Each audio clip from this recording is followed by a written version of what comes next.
అందరికీ నమస్తే. అందరు ఎట్లున్నారు? మంచిగా ఉన్నారా? ఇవాళ మళ్ళీ మంచి ముచ్చటతో మీ ముందుకు వచ్చినోళ్ళ ఇంత గదేం ముచ్చట అనుకుంటున్నారా? చెప్తా వినుర్రి.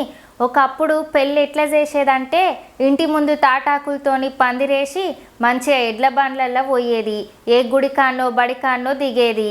పిల్లవాళ్ళు వచ్చి పిల్లగాని వాళ్ళని ఎదుర్కొని తీసుకొని పోయేది. కొబ్బరి మట్టలతో వేసిన పందిర్లో అయ్యగారు లగ్గం చేసేదోళ్ళ. ఇంకో దిక్కు బంతి భోజనాలు అయ్యేవి. ఇక అప్పగింతలు సప్పులతోని పల్లకిలా ఊరేగించేది పిల్లగానని చెప్పేదిల్లా మా నాయనమ్మ. కానీ ఇప్పుడు ఎట్లా అవుతానయ్యో తెలుసా ఉల్లా? అంతటేమో కానీ ఫోటోషూట్లు ఇక ఇక్కడైతే అసలే నడవయట.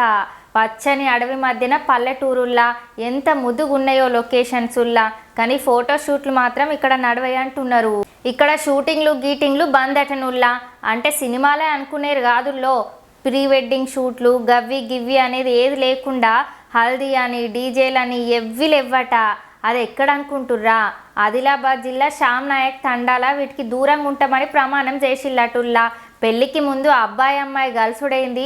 రెండు కుటుంబాలు కలిసి ఫోటోలు దిగుడైంది. చల్ ఇవన్నీ మన ఆచారాలే కావు, మన పద్ధతులే కావని పెద్ద మనుషులు నిర్ణయం తీసుకున్నారటుల్లా. ఇప్పుడు డీజేల మీద డీజేలు పెడుతుర్రట. ఉన్నోడంటే ఖర్చు పెడతారు, మరి లేనోళ్ళు అప్పుల పాలవుతుల్లట.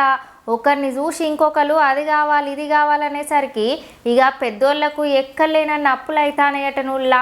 మళ్ళీ వయసు పడ్డోళ్లకు డీజే సౌండ్లకు గుండెలు ఆగిపోతానయట. గందుకే పెద్దలు చెప్పిన పద్ధతిలో పెళ్లిళ్ళు చేయన్నని అంటాళ్ళటుల్లా. డీజేలు పెట్టి తాగి కొట్టుకొని పానాలు పోగొట్టుకోవడం ఇవన్నీ ఎందుకు? వెనకటి కాలం లాగానే పెళ్ళిళ్ళు పాటలు పాడుతూ ఆటలు ఆడుతూ పెళ్ళిళ్ళు చేయన్నని గట్టిగా అనుకుంటాళ్ళట.